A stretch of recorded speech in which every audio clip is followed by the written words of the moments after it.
Masih bisa didengar suara Bapak? Bisa. Bisa, Pak. Ya. Udah disiapkan? Kalian saya tanya dulu. Materi yang sudah saya suruh untuk dicatat itu sudah sampai KD berapa?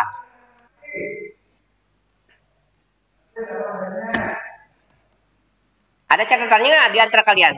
Punya catatannya nggak?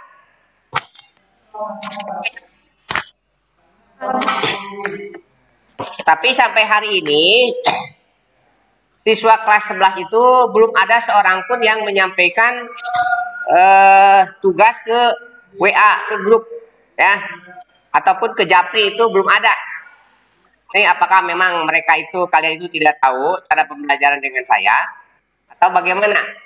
Ya, padahal setiap KD itu kan selalu saya suruh untuk menyelesaikan pelatihannya di akhir KD ya.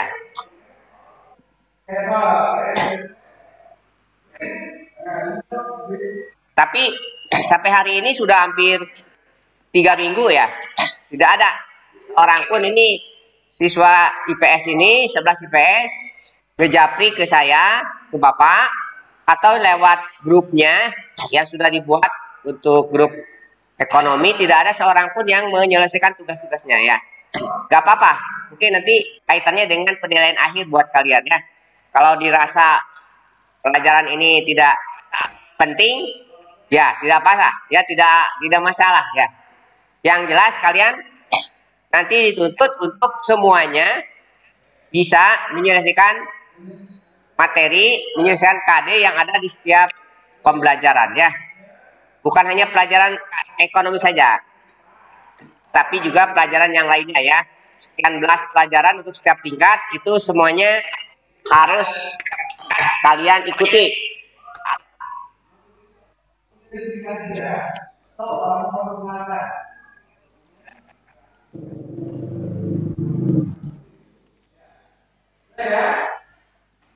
Coba sekarang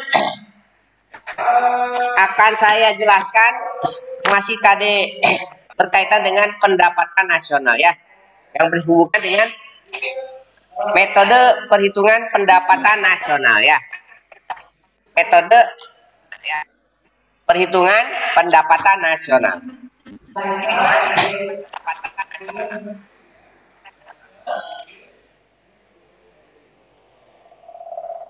Yang pertama itu nanti bisa dicatat kalau yang belum dicatat ya.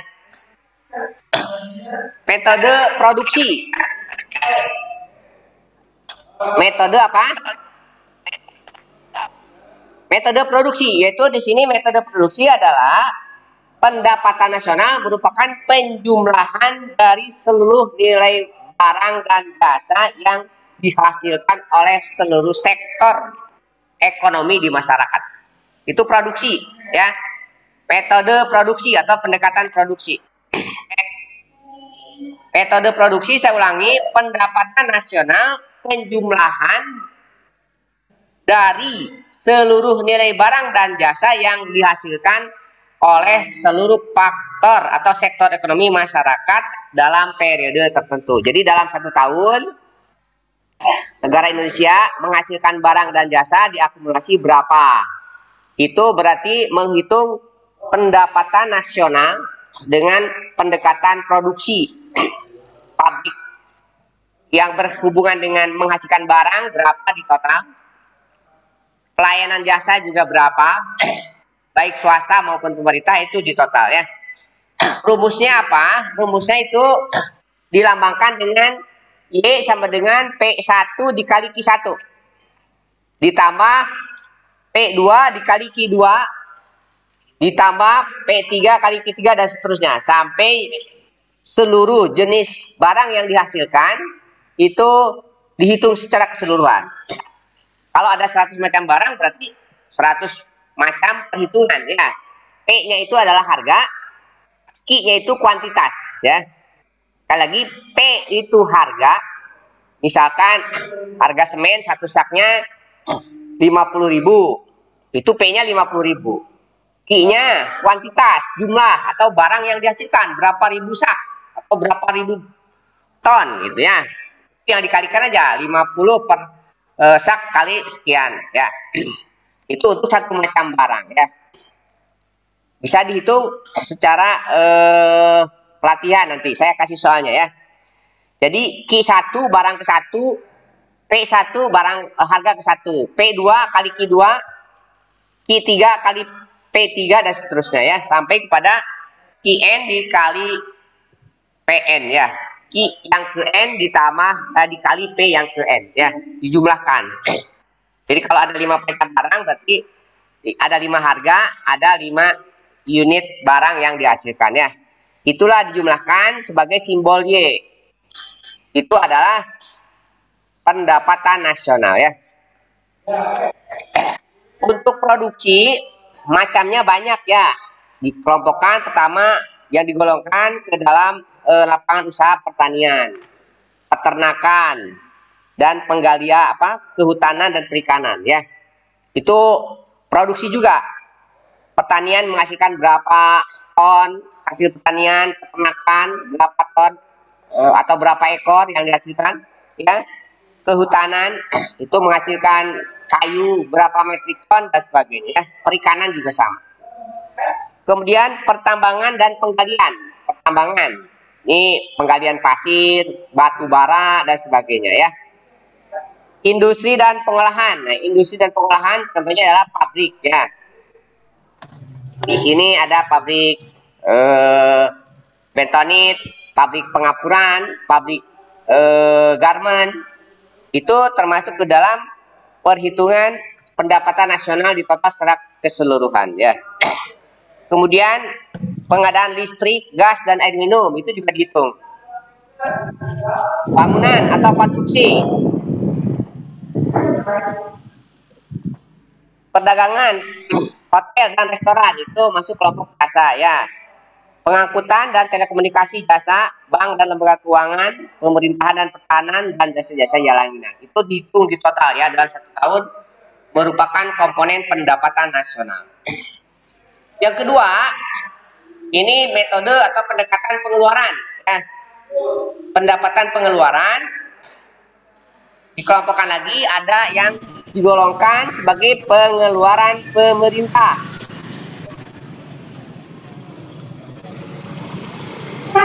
Atau disimbolkan dengan G ya. G atau government atau government expenditure ya. Ada juga pengeluaran konsumen atau konsumsi masyarakat. Itu dilambangkan dengan simbol C. Kemudian ada investasi, penanaman modal ya, penanaman aktiva. Itu simbolnya I ya, investasi. Ada juga kegiatan ekspor, menjual barang ke luar negeri. Kemudian ada kegiatan impor, membeli barang dari luar negeri. Itu dihitung. Jadi komponen pendapatan nasional untuk pendekatan pengeluaran itu komponennya ada 5.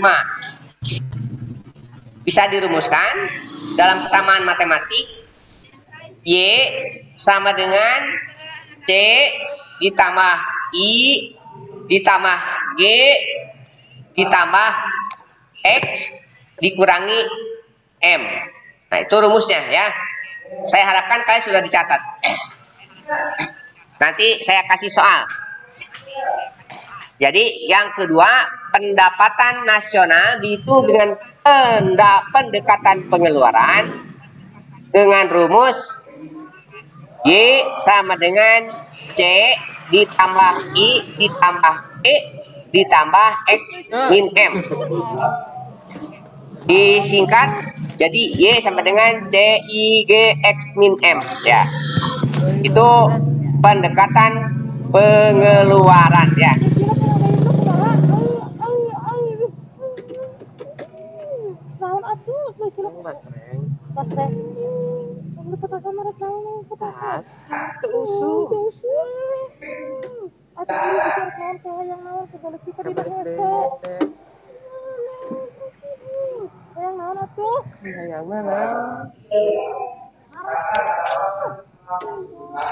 Ini bisa masih dipahami, bisa diikuti nggak ini pembicaraan saya?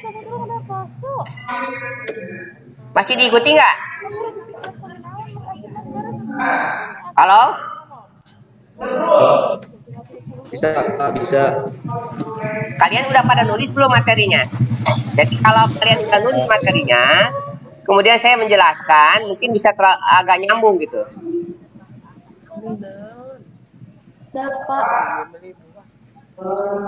Diharapkan materinya sudah kalian catat. Nanti mulai hari Senin, catatannya dibawa ke sekolah di siang hari. Saya periksa KD 1 sampai KD 2 ya.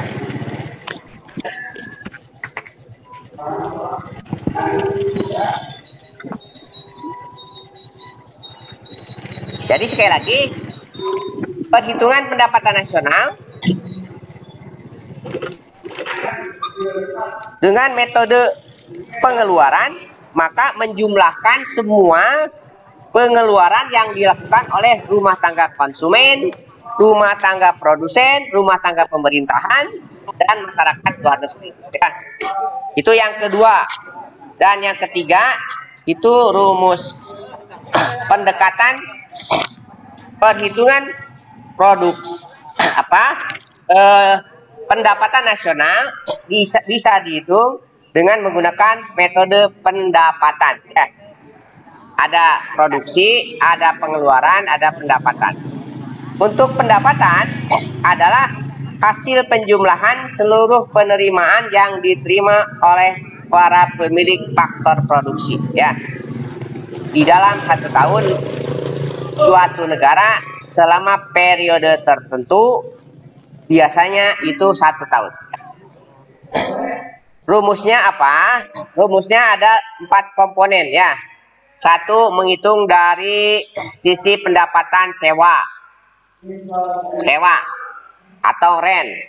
Yang kedua, dihitung dari sisi pendapatan upah ya, atau gaji atau wage ya.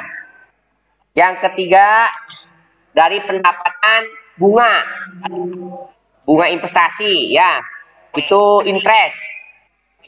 Dan yang keempat, itu adalah hasil perusahaan yang dikelompokkan sebagai laba atau profit. Jadi rumusnya Y sama dengan R ditambah W ditambah I ditambah P. Semuanya simbolnya huruf kecil ya. Jadi Y sama dengan pendapatan nasional, R adalah sewa, kemudian W itu upah, I interest itu bunga modal. Jadi kalau kalian punya uang dibungakan, bisa di bank, bisa di perusahaan dalam bentuk pembelian saham, memperoleh penghasilan, itu masuk ke dalam interest ya. Dan satu lagi profit. Profit itu laba yang dihasilkan oleh perusahaan. Beda dengan bunga. Kalau bunga itu nilai tambah karena adanya investasi dalam bentuk uang ya, atau dalam bentuk saham. Kalau profit itu nilai tambah yang dihasilkan dari investasi berupa produksi, berupa pelayanan pada masyarakat sehingga menghasilkan nilai tambah yang disebut dengan laba ya.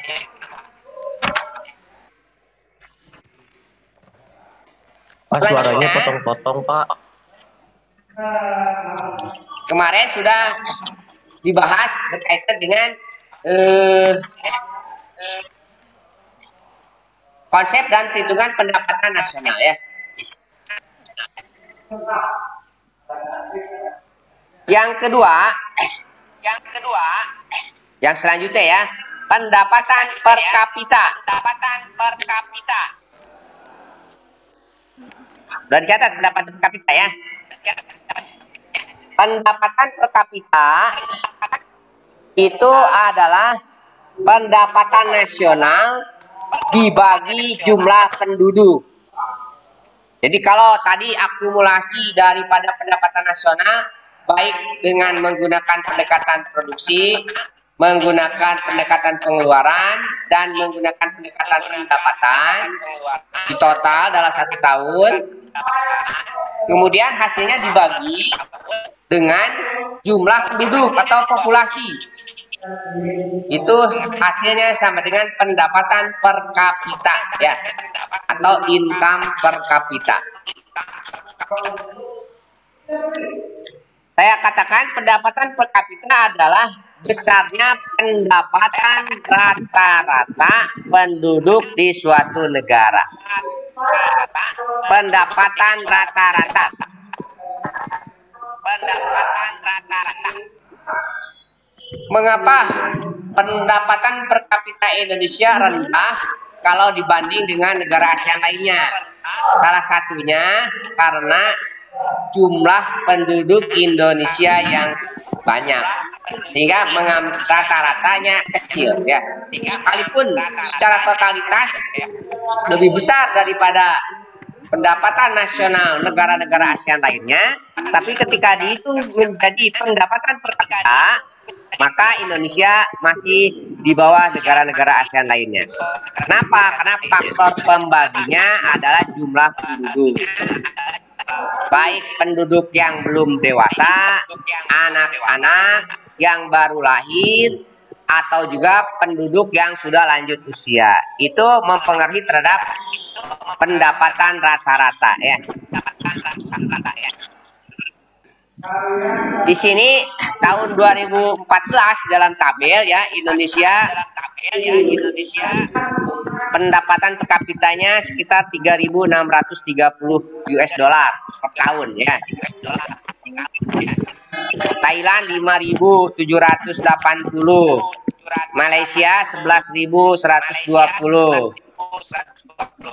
Singapura 55.000,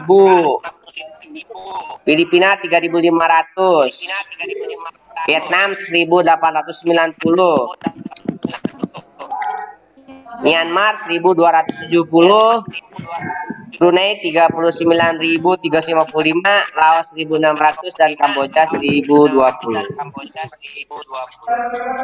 Jadi di ASEAN itu ada 10 negara pada tahun 2014. Paling tinggi pendapatan per kapitanya adalah Singapura ya. Pertama, mereka penduduknya sedikit, orangnya kaya-kaya gitu. Banyak orang dari luar Singapura menginvestasikan modalnya di sana, sehingga meningkatkan ekonomi negara tersebut. Pertama, negaranya kecil sebagai negara kota.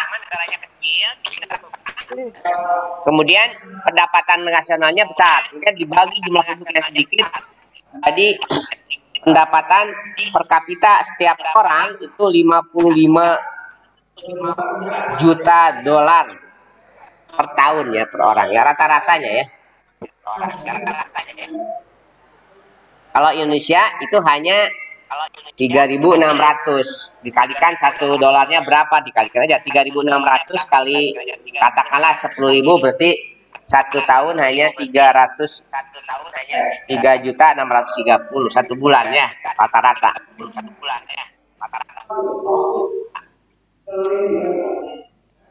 Di sini ada contoh pendapatan nasional Indonesia pada tahun 2015 450 triliun. Jumlah penduduknya 225 juta. Berarti pendapatan per kapita Indonesia pada tahun tersebut 450 triliun dibagi 225 juta. Sama dengan 2 juta ya.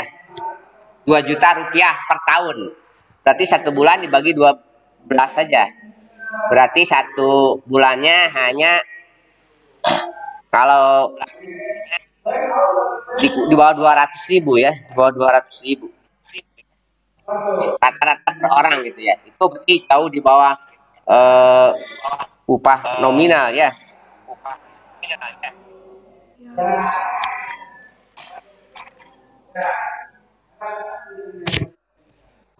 Itu pendapatan per kapita ya. Jadi sekali lagi, pendapatan nasional keseluruhan jumlah baik dari sektor produksi dalam 1 tahun maupun dilihat dari sektor pengeluaran dalam 1 tahun ataupun dari sektor penerimaan.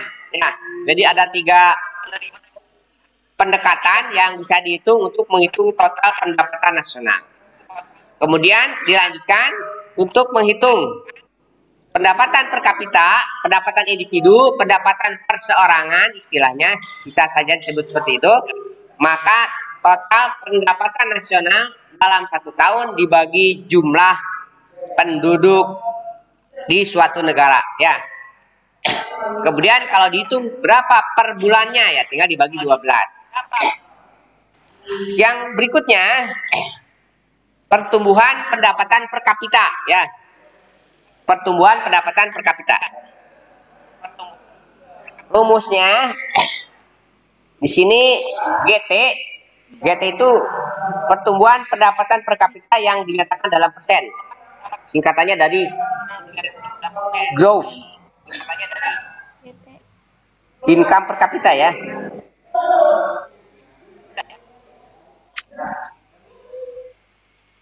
GT sama dengan PNR yang ke T dikurangi PNR T-1 dibagi PNR T-1 kali 100%. Itu dalam persen, ya. GT sama dengan pertumbuhan pendapatan per kapita yang dinyatakan dalam persen. Kemudian PNRT pendapatan per kapita pada tahun T, tahun yang dihitung.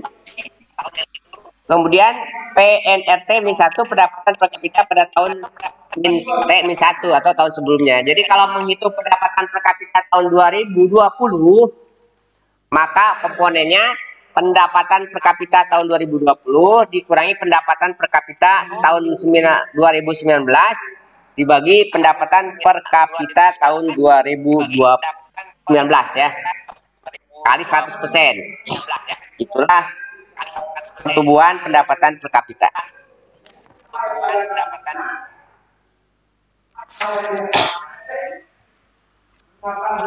Itu yang kedua, ya. Yang ketiga nanti distribusi pendapatan nasional. Ya. Di dalam buku ada teori yang dikembangkan dalam hal ini adalah teori distribusi pendapatan dengan rasio Gini, ya.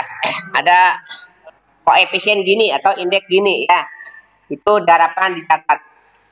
Jadi seandainya distribusi pendapatan kelompoknya 40% termiskin pengeluarannya, yaitu di bawah 12% dari keseluruhan pengeluaran, itu berarti tingkat ketimpangannya tinggi, ya. Kemudian tingkat ketimpangan sedang atau moderat, maka dikelompokkan apabila antara 12% sampai 17% dari keseluruhan pengeluaran, ya, ketimpangannya, ya. Kemudian kalau ketimpangannya rendah, kelompok 40%-nya yang termiskin pengeluarannya di atas 17% dari keseluruhan pengeluaran. Nah,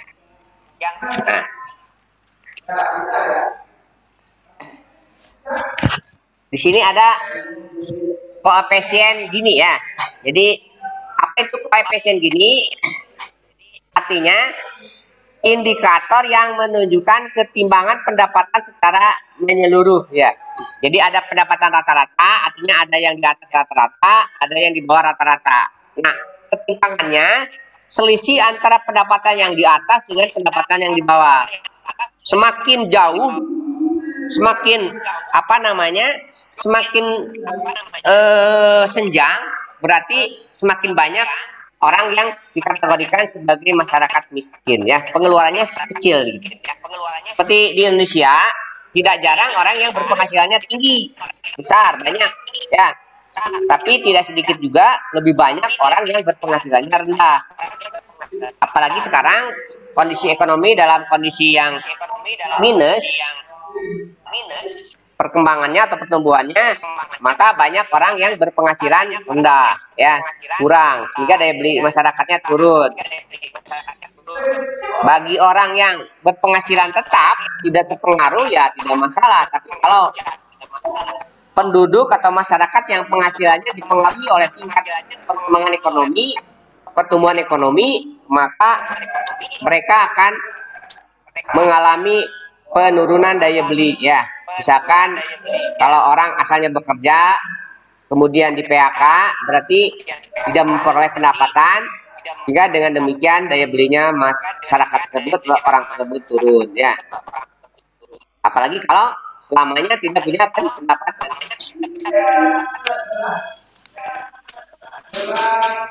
Nah, KD1 ini tolong kalian dipelajari lagi ya, dari pengertian pendapatan nasional sampai distribusi pendapatan nasional. Kalau distribusi pendapatan nasional itu sejauh mana pendapatan nasional yang dihasilkan oleh suatu negara itu dinikmati oleh masyarakat, gitu. Terutama masyarakat bawah ya. Apakah jumlah pendapatan nasional yang begitu besar, yang begitu banyak, yang dihasilkan oleh suatu negara itu ada positifnya atau ada imbas baiknya terhadap kehidupan masyarakat atau tidak ya. Semakin besar pendapatan nasional, seharusnya semakin besar pula pengaruh terhadap peningkatan kesejahteraan masyarakat. Itu berarti distribusi pendapatan nasional bisa dikategorikan merata atau adil ya. Jangan sampai pendapatan nasional tinggi tapi hanya dinikmati oleh segelintir atau sekelompok masyarakat orang Indonesia yang dikategorikan sebagai orang kaya gitu. Sekian puluh persen orang berada di bawah garis kemiskinan misalkan ya, atau lebih senjang di bawah, sehingga di sini akan menimbulkan distribusi pendapatan masyarakat, distribusi pendapatan nasional tidak merata ya. Dengan kategori tadi di bawah 12%, maka kelompok 40% termiskin pengeluarannya itu di bawah 12% dari keseluruhan pengeluaran. Jadi kalau pengeluarannya negara itu 1 miliar, berarti di bawah 12% tuh pengeluarannya. Kalau antara pengeluarannya antara 12 sampai 17% dari keseluruhan pengeluaran, maka itu dikategorikan tingkat ketimpangannya sedang ya. Ini berarti menghitung tingkat ketimpangan ya. Kesenjangan atau perbedaan yang menyolok itu timpang, senjang atau masalah ya. Kalau kesenjangannya rendah, maka kategorinya di atas 17% masyarakat miskin itu melakukan pendapatannya itu di atas 17% dari keseluruhan pengeluaran ya. Itu menggunakan metode perhitungan koefisien Gini. Kalau digambarkan ada ya, jadi ada garis lurus diagonal, kemudian ada garis yang melengkung. Semakin tinggi garis melengkungnya, semakin ke bawah, berarti itu dikatakan semakin senjang ya. Semakin mendekati garis diagonal, maka semakin rendah kesenjangannya. Kalau berimpit tidak mungkin begitu ya. Kalau berimpit berarti semua masyarakat rata pendapatannya, tidak ada yang kaya, tidak miskin. Tapi kalau lengkung dari rata-rata itu berarti ada yang tinggi, ada yang bawah ya.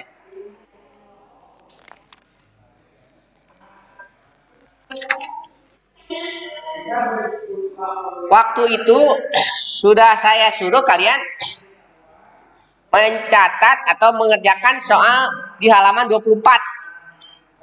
Belum ada yang melaporkan sampai hari ini ya. Nanti saya tunggu setelah pembelajaran ini kalian kerjakan soal latihan untuk KD1 itu halaman 24 di buku yang Grafindo ya, di buku Grafindo. Kalau tidak nanti saya share soalnya di grup kelas masing-masing ya, di grup kelas 11 IPS, baik IPS 1, 2 maupun 3 ya. Kemudian KD2 konsep pertumbuhan ekonomi dan pembangunan ekonomi ya. Di sini ada istilah pertumbuhan dan pembangunan. Kalau dulu ada istilah pertumbuhan dan perkembangan ya. Itu istilahnya tidak beda ya. Kalau pertumbuhan berarti ada perubahan secara fisik ya. Kalau pembangunan atau perkembangan adanya perubahan secara psikis gitu ya. Contoh sederhananya, kalau kita menanam pohon bisa tumbuh dan berkembang, berarti tumbuh secara fisik jadi ya tangkalnya, kemudian berkembang berarti berbuah gitu. Jadi ada sifatnya fisik. Kalau dilihat dari anak disebut tumbuh dan berkembang. Tumbuh secara fisiknya besar, berkembang berarti intelektual kedewasaannya juga berkembang ya. Jadi kalau hanya tumbuh besar saja ya badannya, tetapi perkembangan psikisnya tidak ikut berkembang, maka itu tidak seimbang antara pertumbuhan dan pembangunan atau perkembangan ya, atau antara grow dan development ya. Coba kalian lihat berkaitan dengan pertumbuhan ekonomi ya.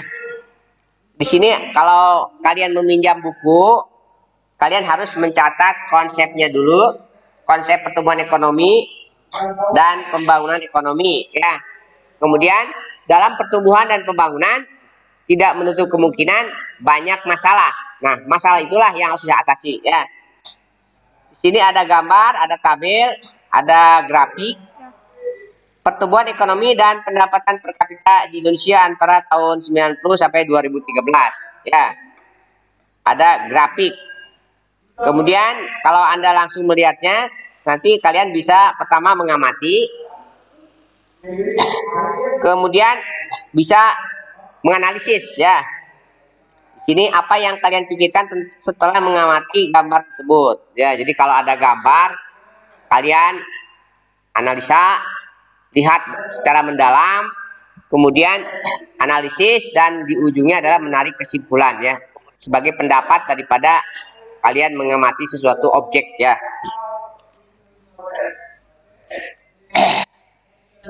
Pengertian pertumbuhan ekonomi ya, udah dicatat tuh?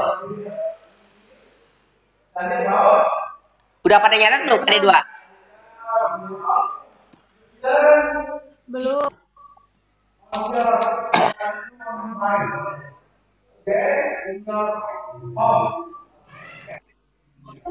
Ada yang udah nyatet belum? Ada dua. Pada ini udah hampir 1 bulan ya. Dan pada waktu itu saya masih ingat, mungkin 3 minggu yang lalu juga memberikan materi secara langsung, menjelaskan. Dan setelah itu saya kasih tugas banyak sebetulnya ya. Baik yang saya share lewat WA maupun yang saya suruh lewat tayangan ini ya. Itu kalau secara waktu berjalan itu kalian harus sudah punya catatan, minimal sudah menyelesaikan catatan KD2. Jadi kalau belajar hanya mengikuti proses tayangan seperti ini saja, saya pikir semua pelajaran tidak akan cukup ya. Yang seharusnya disampaikan setiap minggu itu 4 jam pelajaran, 2 kali tatap muka, ini disampaikan hanya 1 jam pelajaran 2 minggu sekali gitu. Dan itulah yang barangkali kalian dapatkan. Itu pun tidak semua kalian mengikutinya. Dan saya yakin ini materi tidak akan sampai ya. Padahal mungkin waktu berjalan terus. Jadi nanti setelah sampai di ujung bulan September ini ada evaluasi mid semester ya, atau tengah semester. Dan secara daring juga ya. Oleh karena itu tolong tutup setiap pelajaran, dan saya selalu menekankan kepada setiap wali kelas untuk selalu memantau siswanya di kelas masing-masing gitu ya. Pelajaran apa yang memang tidak pernah memberikan tugas atau barangkali tidak pernah diikuti oleh siswanya, itu setiap wali kelas juga ada catatannya. Demikian juga guru PP dan juga catatan dari guru masing-masing. Jadi nanti setelah tayangan ini kalian eh, akan dilihat dari absennya ya.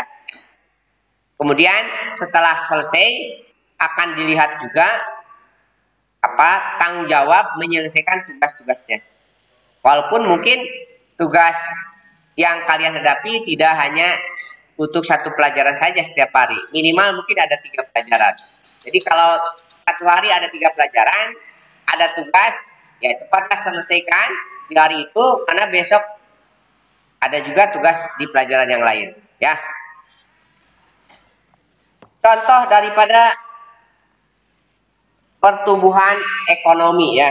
Di sini ada 10 negara dengan pendapatan domestik bruto terbesar di dunia. Ya, ini berarti cara mengukur pertumbuhan ekonomi ya.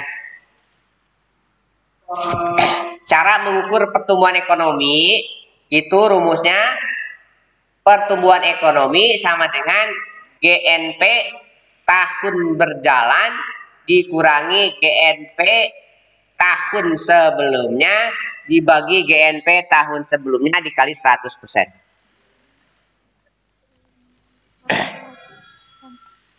Jadi cara menghitung pertumbuhan ekonomi. Yang dimaksud pertumbuhan ekonomi di sini adalah merupakan indikasi keberhasilan pembangunan ekonomi yang dilakukan suatu negara. Jadi pertumbuhan ekonomi adalah proses perubahan kondisi perekonomian suatu negara secara berkesinambungan menuju keadaan yang lebih baik selama periode tertentu. Jadi setiap tahun dihitung. Tahun kemarin dengan tahun sekarang berapa nominalnya, kemudian diselesaikan, dibagi dengan tahun yang kemarin dikali 100 ya. Itu berarti cara menghitung pertumbuhan ekonomi. Rumusnya pertumbuhan ekonomi sama dengan GNP tahun berjalan dikurangi GNP tahun sebelumnya dibagi GNP tahun sebelumnya dikali 100%. Itu adalah cara menghitung pertumbuhan ekonomi. Sekarang ada contoh kasus, tolong kalian dicatat. Nanti yang bisa menjawab langsung kalian jawab ya. Dicatat dulu soalnya, silakan. Udah siap belum? Halo? Ya, Pak. Ya, Pak. Karena kalau tidak dengan latihan, ekonomi itu akan susah. Ya. Pertama, kalian punya catatan. Yang kedua, melakukan berlatih atau mengerjakan soal.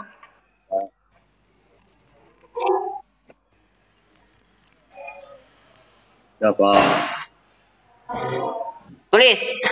Soalnya paling 5 baris ya. Nanti dijawab ya. Jika diketahui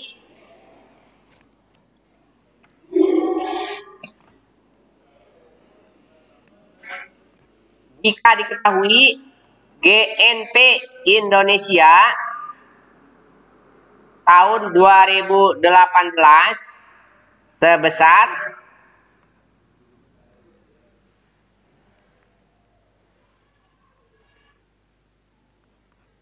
175 miliar.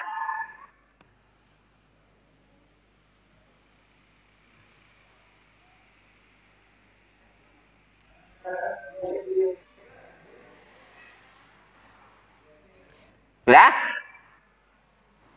Ditulis Kak? Saya ulangi. Tulis. GNP Indonesia tahun 2018 angkanya 175 miliar.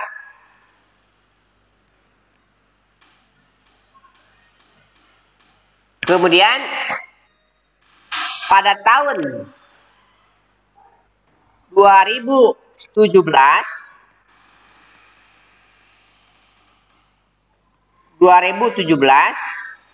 sebesar 160 miliar.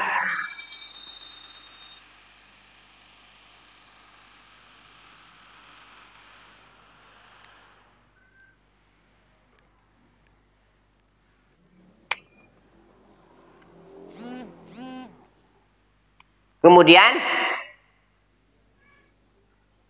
hitunglah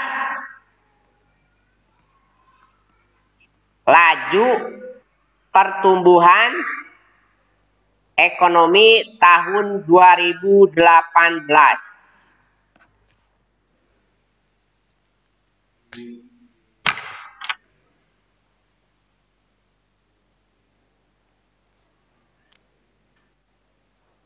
Coba sebutkan lagi soalnya, coba yang sudah catat. Ini sangat mudah ya, menghitung laju pertumbuhan ekonomi ya. Coba Ihsan dengar saya nggak? Ihsan, Ihsan,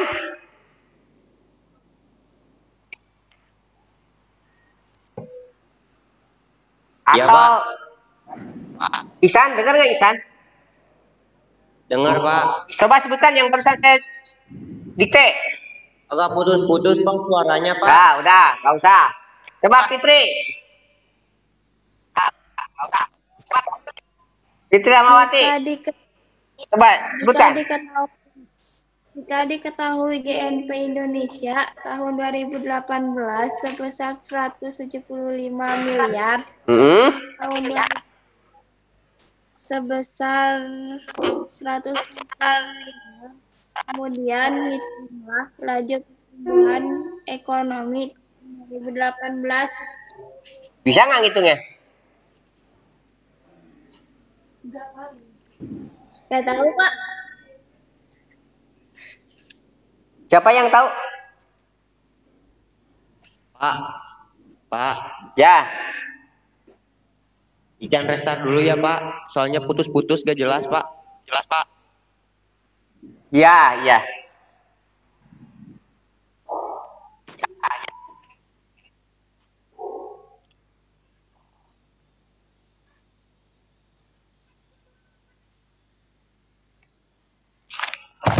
Silakan hitung masing-masing. Nanti ada yang sudah, silakan disebutkan ya. Kalau tidak ada yang bisa mengerjakan, berarti kalian tidak punya catatan sebelumnya ya.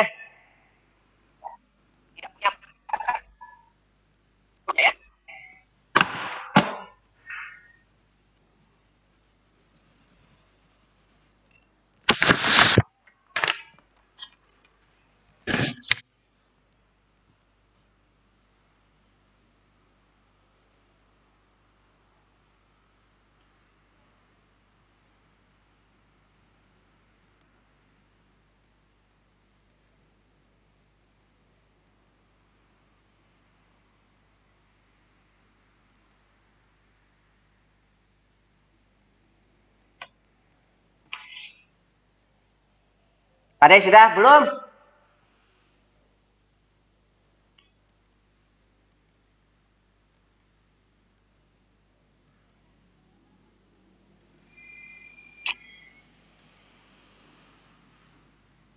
Ada yang bisa komen, silakan. Masa dari sekian banyak tidak ada yang bisa mengerjakan angka itu?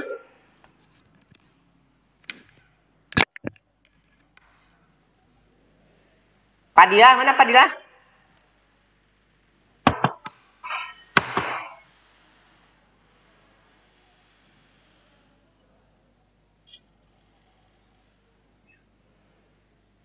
Ada yang bisa menjawab, silakan kerjakan.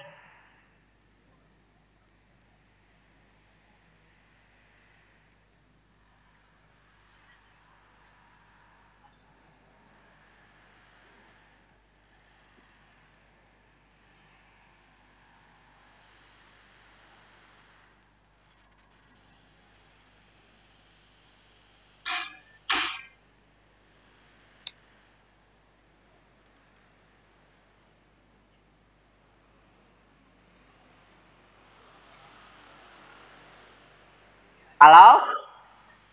Masih pada mendengarkan? Halo, Pak. Sok dikerjakan.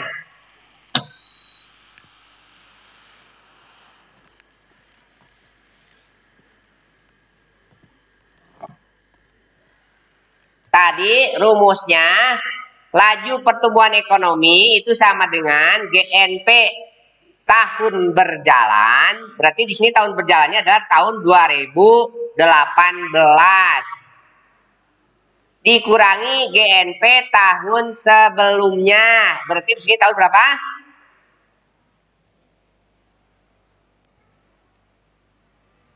Halo? Iya, Pak. Halo, Pak. Kalau ditanya halo, berarti nggak dengar. Coba apa yang saya tanya itu dijawab. Siapa aja silakan, tidak usah menunggu ini, ya. Saya ulangi, laju pertumbuhan ekonomi itu rumusnya GNP tahun berjalan dikurangi GNP tahun sebelumnya dibagi tahun sebelumnya kali 100%.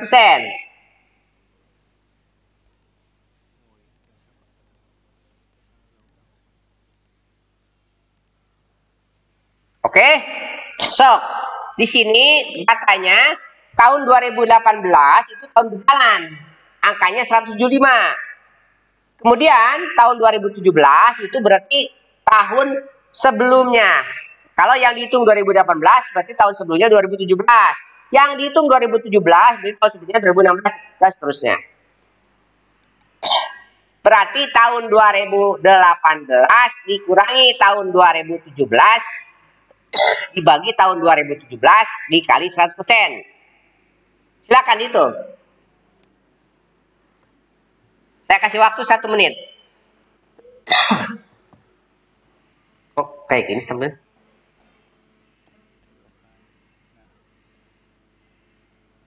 Saya ada di sini yang itu.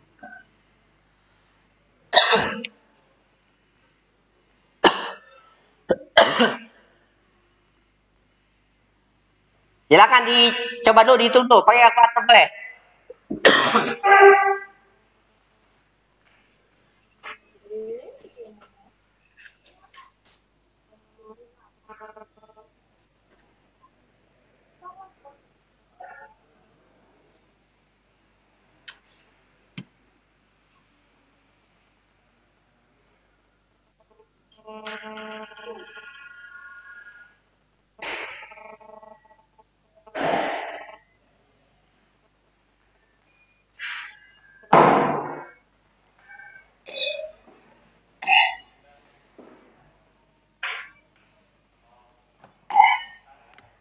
Coba Agi Tri Satya bisa dengar? Agi? Agus Gusnaldi?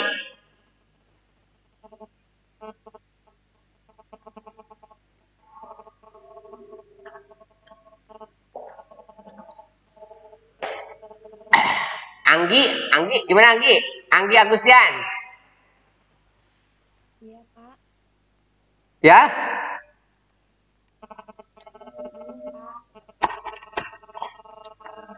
Halo? Bisa menghitungnya? Ola Rianti? Ada yang bisa jawab? Iya, Pak. Hah? Jawabannya Ya? 4,89%. Ya, dari mana? Coba hitung. Dari angka berapa? Dari hasil dari 160 miliar dikurangi 175 miliar dibagi 175 miliar dikali 100% sama dengan 8,571 dibagi 175 dikali 100% sama dengan 4,89%. Dibalik ya. 4,89. Oke, saya luruskan. Kalian jangan salah menghitung. Di sini yang dihitung adalah tahun berjalan ya. Tahun berjalannya itu adalah 2018. dikurangi tahun sebelumnya. Berarti menghitungnya bukan 160 dikurangi 175, dan bukan matematika. Tapi 175 dikurangi 160. Pembaginya 160. Jadi sama dengan 15 dibagi 160 kali 100. Berapa tuh? Silakan, saya permudah. Ini kan soalnya angkanya bulat. Nanti kalau yang sesungguhnya bisa triliunan ya. Dan harus pakai kalkulator. Jadi saya luruskan yang tadi jawabannya. Bukan 160 dikurangi 175. Melainkan 175 dikurangi 160 dibagi 160. Artinya 2018 dikurangi 2017 dibagi 2017 kali 100%. Coba itu berapa tuh yang benernya? Sok ulangi, luruskan.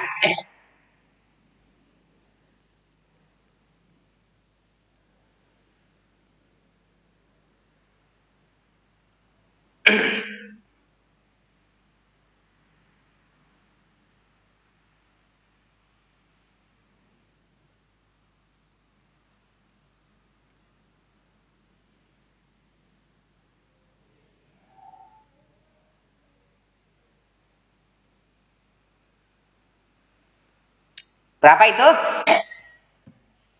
Ada yang bisa jawab? Silakan jawab. 9,375%.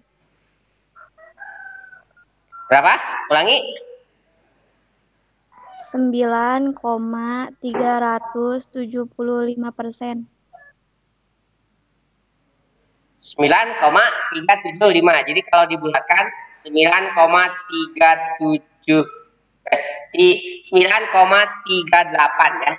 Kalau 2 desimal ya. Jadi biasanya 2 desimal hasilnya 9,38%. Jadi kesimpulannya bahwa pertumbuhan ekonomi tahun 2018 mengalami pertumbuhan sebesar 9,38%. Itu pertumbuhan ekonomi bisa dihitung secara total 1 tahun, bisa juga dihitung per trilu bulan ya. Contoh yang sekarang mungkin kalian sering mengikuti berita bahwa ekonomi Indonesia saat ini mengalami minus gitu ya.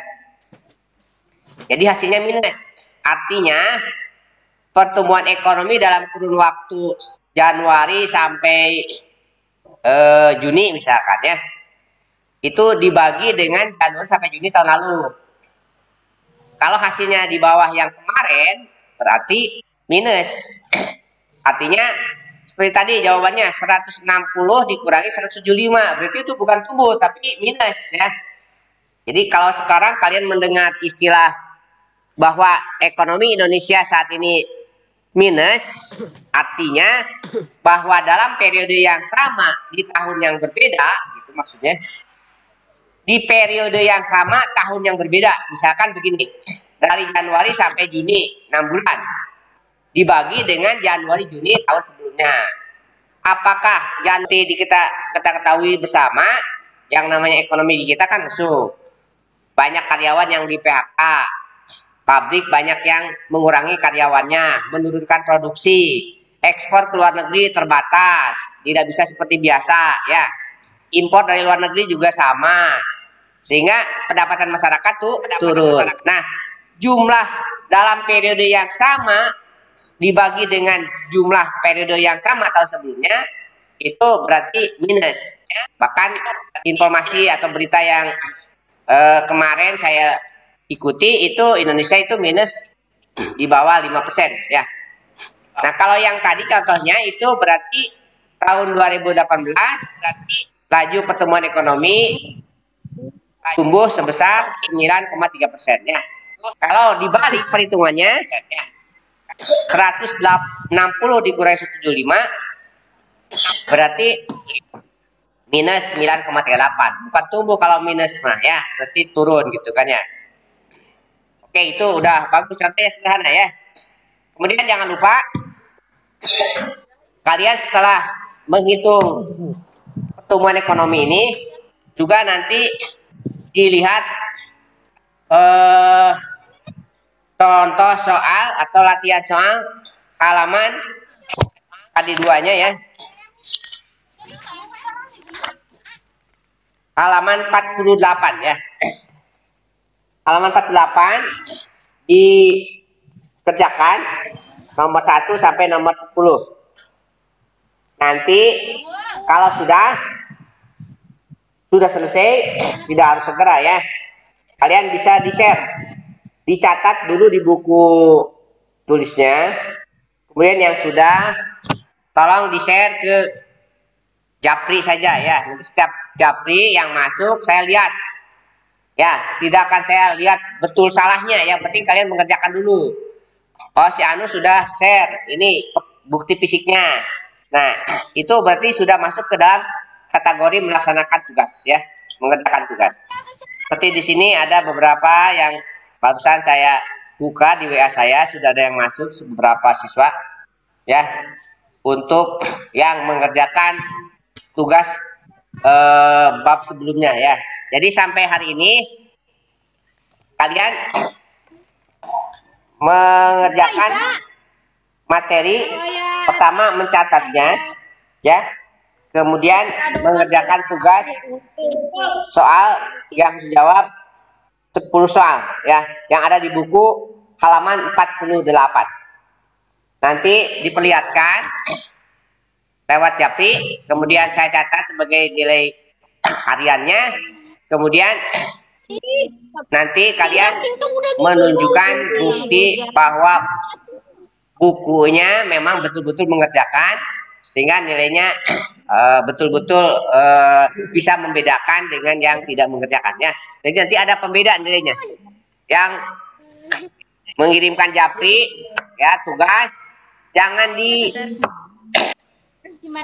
grup ya. Kalau mengirimkan tugas jangan di grup. Lebih baik kalau via WA di jaringan pribadi saja atau kalau di Japri nanti orang bisa copy paste atau bisa diteruskan ya, sehingga seolah dia sudah mengerjakan gitu ya. Bisa dipahami? Ini untuk anak IPS ya. Sekali lagi yang memang masih selalu mengikuti pembelajaran, baik pelajaran hari ini, pelajaran kemarin, dan pelajaran yang akan datang, tolong minimal selalu diikuti setiap harinya sepanjang memungkinkan ya. Kalau ada hal-hal yang memang tidak bisa mengikutinya, tidak menutup kemungkinan sakit, izin, atau ada keperluan, silakan bilang kepada wali kelas. Nanti wali kelas menyampaikan kepada gurunya ya. Karena komunikasi juga di antara guru, di antara para wakasek di sini, di antara para wali kelas itu tidak putus ya. Jadi ketika data itu harus seseorang itu ada data di guru yang bersangkutan, kemudian ada di wali kelas, ada di BK, gitu kan ya. Sehingga nanti ada konfirmasi masing-masing antara bagian menyangkut seseorang yang barangkali di sini bagus, di sini bagus, berarti otomatis nilainya bagus ya. Kalau sini laporannya tidak pernah ikut, di sini tidak pernah ada, tugas juga tidak pernah masuk ke guru masing-masing, maka bisa disimpulkan bahwa yang bersangkutan tidak pernah mengikuti pembelajaran ya. Apalagi nanti mungkin kalau sekolah sudah mengirimkan lagi pulsa, tidak ada alasan kalian tidak bisa mengikuti pembelajarannya, baik lewat aplikasi Zoom maupun aplikasi di YouTube ya. Tuh alhamdulillah mungkin di YouTube sudah banyak ya yang bisa diakses di YouTube oleh kalian. Tapi nanti dari 3 kelas akan saya absen ya. Yang mengikuti hari ini dari tadi yang saya katakan, yang saya sampaikan dari metode perhitungan pendapatan nasional, kemudian perhitungan pendapatan per kapita ya, kemudian menghitung laju pertumbuhan ekonomi ya. Masih pada mengikuti di sini?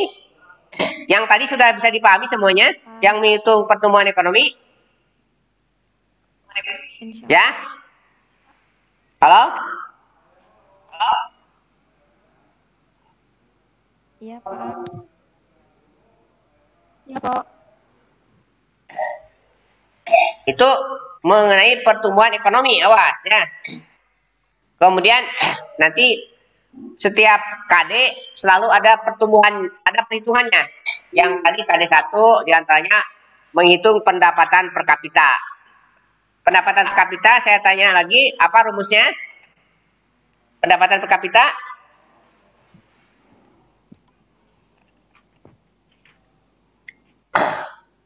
Tadi udah ada dicatat pendapatan per kapita apa rumusnya? Silakan dijawab. Pendapatan nasional dibagi jumlah penduduk. Suatu negara ya, atau dengan kata lain PDB ya, atau GDP dibagi jumlah penduduk. Maksudnya IP tingkat per kapita sama dengan GDP dibagi jumlah populasi ya. Sebagai contoh, silakan dicatat yang kedua ya. Tadi catat yang satu, sekarang yang kedua.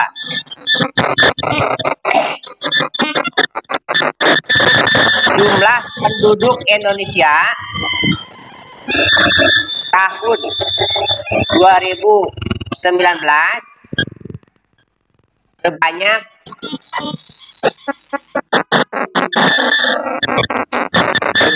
250 juta.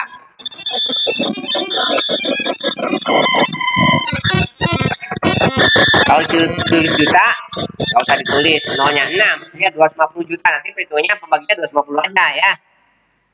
Sedangkan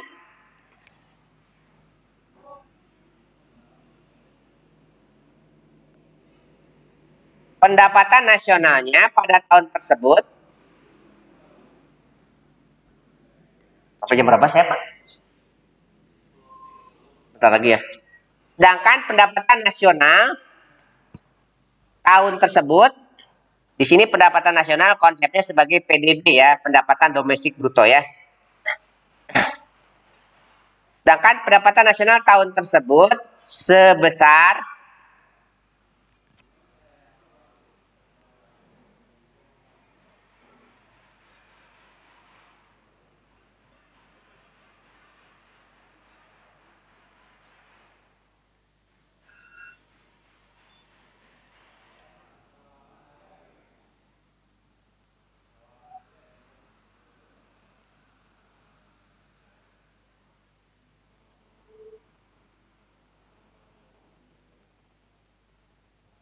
Rp937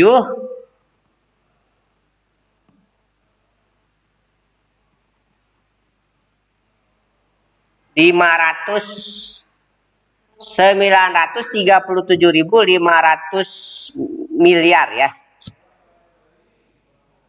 atau 937.500 miliar ya. Berapakah pendapatan per kapita Indonesia tahun 2019?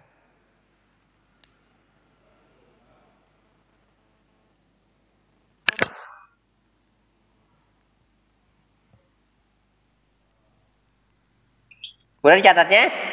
Udah dicatat. Belum, Pak, ulangi. Ya, saya ulangi. Jumlah penduduk Indonesia tahun 2019 sebanyak 250 juta.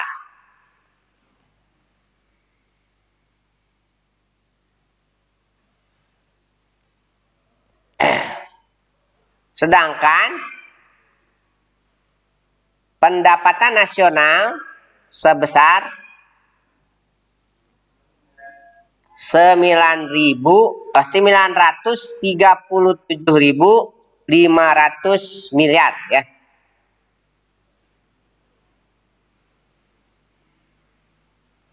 Oh, nasional ya, total ya. Berarti yang 937.500 itu Kalau berdasarkan pendekatan pendapatan, berarti menjumlahkan gaji, upah, bunga, dan wage, interest, dan sewa ya. Kalau berdasarkan pendapatan pengeluaran, maka dari sektor konsumsi pemerintah, konsumsi masyarakat, investasi, ekspor, impor ya. Kalau dari sektor produksi, pendapatan nasionalnya itu mengalihkan hasil produksi baik barang maupun jasa ya dalam 1 tahun. Sehingga didapat angka jumlah pendapatan nasional pada tahun 2019 itu sebesar 937.500 M. Kan contoh aku tulis ya. Sementara jumlah penduduknya adalah 250 juta, 250 ya. Maka pertanyaannya berapakah pendapatan per kapitanya? Silakan, 1 menit.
Halo, ada yang sudah?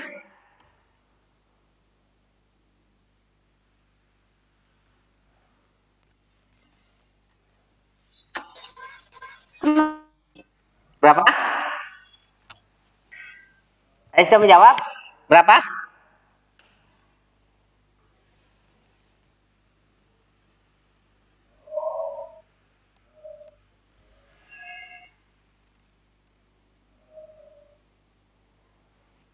Agus, gimana Agus? Sudah dijawab Gus? Agus, Gus Naldi.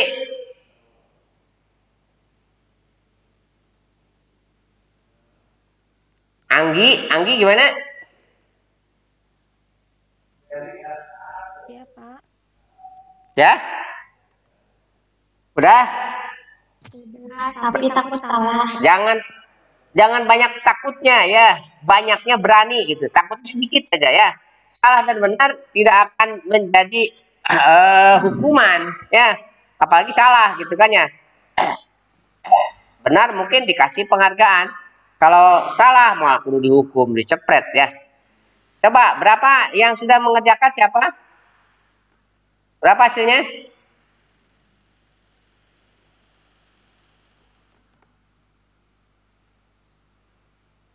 Rizky Abdullah, mana? Anggi Agustian?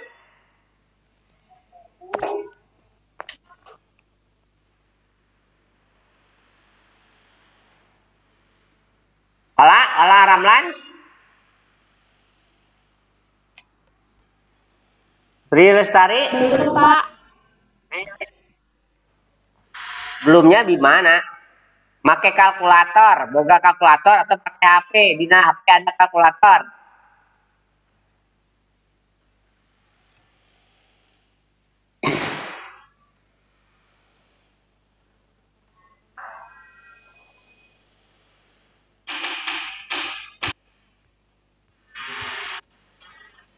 Halo, ada yang bisa menjawab?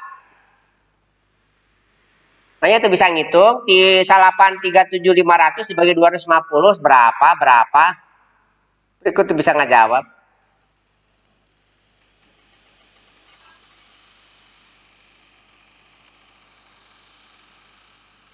Bisa ngitung tuh 837.500 dibagi 250. Berapa? 3.990, Pak. Hitung lagi, masih salah. 3.600. Hitung lagi coba yang benar.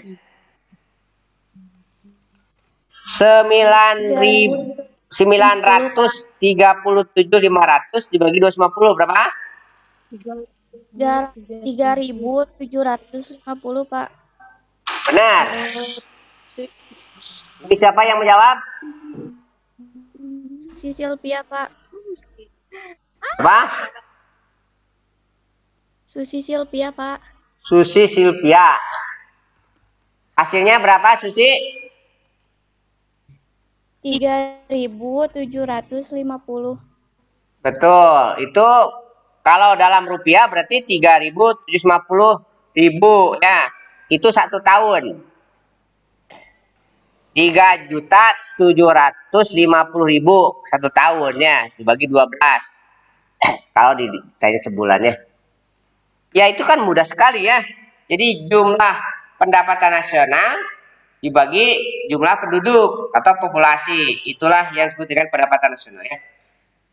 Jadi sekali lagi terakhir tugas kalian mengerjakan tadi halaman 48. Terus di bawahnya setelah itu tugas masing-masing membuat 2 soal perhitungan yang tadi saya beri contoh. Paham nggak maksudnya? Halo?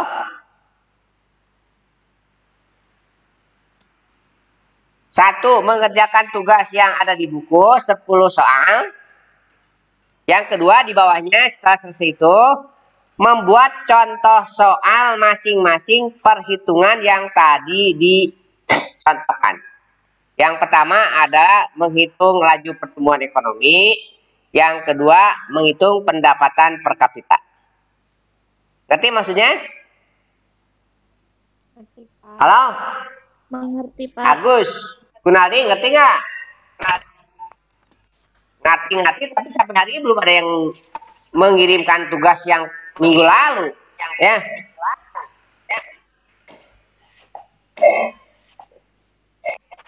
Belum ada seorang pun yang Minggu lalu tugas yang apa? ya. Minggu lalu tugas yang mana? Oh, masih kan nanya tugas yang mana? Kan sekarang udah KD 2, berarti KD yang sebelumnya. Berarti minggu lalu tidak mengikuti ya. Setiap pertemuan 1 KD dibahas, kemudian ada latihan mengerjakan soalnya, kemudian ada tugas tambahan. Tugas tambahannya sekarang membuat contoh soal masing-masing untuk perhitungan laju pertumbuhan ekonomi dan menghitung pendapatan per kapita. Kalau disuruh masing-masing berarti angkanya bisa berbeda. Berarti masing-masing kreativitasnya. Mau yang susah berarti angkanya yang rumit, mau yang sederhana, yang mudah, yang pembaginya mudah, silahkan ya. Masa nggak paham? Jadi ada yang sifatnya hanya textbook mengerjakan tugas, ada juga yang mengeluarkan pemahaman sendiri dari materi yang dipelajari. Itu maksudnya ya. Paham nggak ini? Ya? Ya, Pak. Sekali lagi, yang tugasnya berarti bertumpuk tuh 2 KD yang belum sama sekali, kecuali yang sudah mengirimkan. Yang kemarin sudah dikirimkan selesai, nanti ketemu lagi di KD berikutnya ya. Karena KD yang kedua ini lebih mudah untuk dipelajari, karena itu sifatnya konsep ya.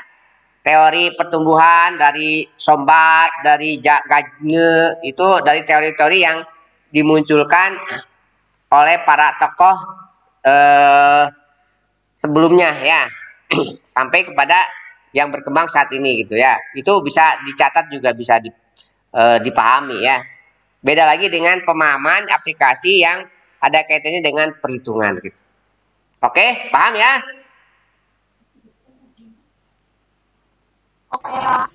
Ya, oke. Kalau begitu tolong dikasih tahu yang memang bisa langsung mengikuti secara langsung. Kalaupun tidak, tolong kalian yang namanya pulsa yang dikirim oleh sekolah ya lewat dana yang digelontorkan oleh pemerintah itu harus dimanfaatkan untuk pembelajaran sehingga ada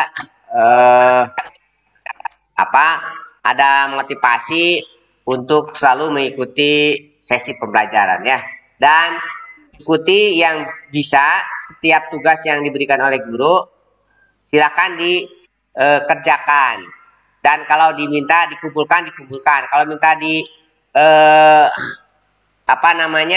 dikirim via WA silakan laksanakan ya, sehingga ada penilaian dari gurunya ya, termasuk pelajaran Bapak. Oke, untuk saat ini mungkin minimal sudah 2 KD saya sampaikan.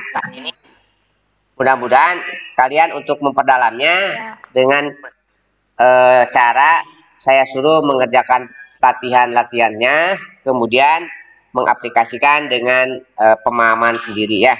Jadi kalau yang kemarin belum mengumpulkan berarti 2 tugas itu, hutangnya 2 tuh, nanti saya tagih tuh. Jadi kalian tugasnya jadi 2 KD ya.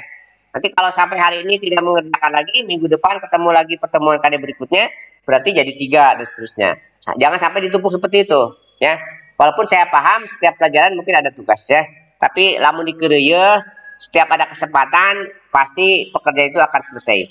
Oke, demikian yang bisa saya sampaikan. Nanti saya tunggu sejak hari ini dan seterusnya. Mungkin nanti absennya juga akan saya pantau ya. Setelah muncul absen kehadirannya, kemudian setelah itu saya tunggu kiriman tugasnya. Sementara yang bisa langsung dikirim via WA dulu tugasnya, kemudian nanti untuk konfirmasi penilaian yang otentiknya akan saya periksa di buku catatan masing-masing ya. Suatu saat akan saya panggil kalian secara bertahap untuk membawa buku catatan yang selama ini saya tugaskan. Demikian barangkali untuk saat ini. Terima kasih buat kalian yang masih setia mengikuti pembelajaran, dan jangan lupa setelah ini mungkin ada sesi yang satu lagi, kalau tidak salah pelajaran kewirausahaan. Terima kasih sekali lagi. Wassalamualaikum warahmatullahi wabarakatuh. Waalaikumsalam warahmatullahi wabarakatuh.